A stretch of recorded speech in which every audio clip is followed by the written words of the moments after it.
Hello दोस्तों, आप सभी बड़ों को प्रणाम, छोटों को बहुत सारा प्यारा आशीर्वाद। स्वागत है भारतीय हुनर में एक बार फिर से। तो देखिए, कपड़े सारे फैला रखे हैं क्योंकि अब जाड़ों के कपड़े तो रखने हैं।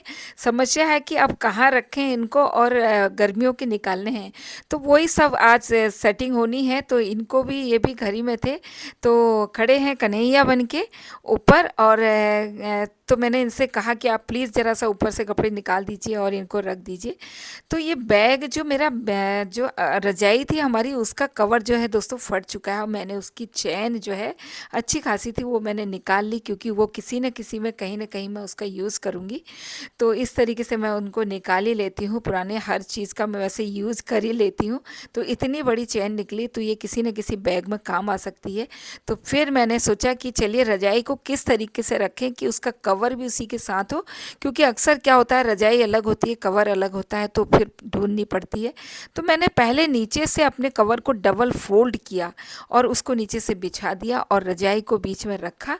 और इस तरीके से, ये भी, इसकी भी एक कहानी है, क्योंकि ये कवर, रजाई बहुत बड़ी थी और कवर था छोटा। मैंने अपना शॉल लगा के इस पे दोनों मैच करता हुआ, उसके बीच में प्रिंट है ऐसा ग्रीन ग्रीन कलर का, मैंने अपने शॉल को इस्तेमाल किया और उसको, कवर को बड़ा किया।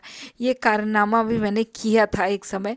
तो मैंने इस तरीके से देखिए बीच में रखा और इसको दोनों तरफ से अंदर को फोल्ड करके कवर को बिल्कुल अंदर करके रजाई को सेव किया। और अब इससे कहीं भी आप इस तरीके से पोटली सी बन की हो गई तैयार, और आपको इसको आराम से आप अपने दीवान में रख सकते हैं।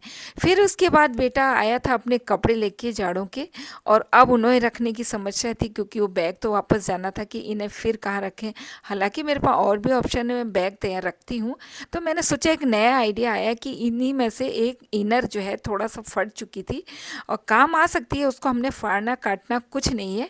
बस इसको इस तरीके से रखना है कि एक साइड इसमें आराम से, क्योंकि स्ट्रेचेबल होती है, मैंने दो दो टी शर्ट इसकी, दो दो मतलब स्वेटरें इस तरीके से, दो इस साइड दो उस साइड करके मैंने इसकी पूरी जो है इनर के अंदर काफ़ी सारे, क्योंकि अभी तो ये आधे ही हैं, तो इसको पूरा इस तरीके से रख लिया। क्योंकि आधे कपड़े बेटा ले आया था, क्योंकि अब जाड़े में मतलब कम करने थे। तो बस इस तरीके से मैंने, देखिए किस तरीके से इसको इसमें एडजस्ट किया, और दोनों आस्तीनों को किस तरीके से, आप देखिएगा द कैप वगैरह सब एक साथ। इससे क्या होता है कि आपके कपड़े जब भी आप निकालोगे, क्योंकि ये केवल बेटे के कपड़े हैं, तो ये एक ही जगह हों तो ज़्यादा अच्छा होता है।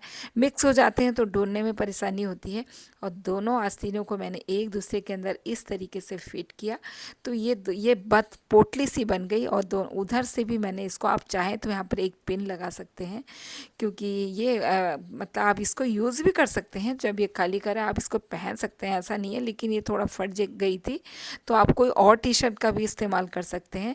तो बहुत ही आराम से आप कहीं भी इसे दीवान में रखिए, देखिए। और बिल्कुल कपड़े अंदर सेफ़ हैं। आप चाहें तो यहाँ पर पिन लगा दें, उस साइड से वो खुलने वाला भी नहीं है। तो इस तरीके से मेरा जो है ये आइडिया आपको कैसा लगा ज़रूर बताइएगा, दोनों आइडिया रजाई को रखने का। फिर उस दिन फूल देई थी दोस्तों, मैंने बहुत बाज़ार से ये फूल लेके आए, और हमने, हमारे उत्तरांचल का ये त्यौहार होता है।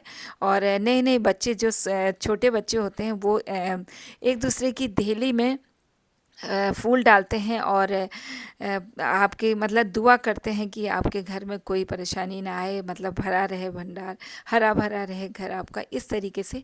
तो हमने अपनी ही देली में देखिए फूल डाले। और ये बसंत की शुरुआत में, ये शुरुआत के दिन ये होता है, मतलब शुरुआत के बसंत में 1 तारीख जो पड़ती है, तो उस, ये त्यौहार जो है हमारा है फूलदेई त्यौहार।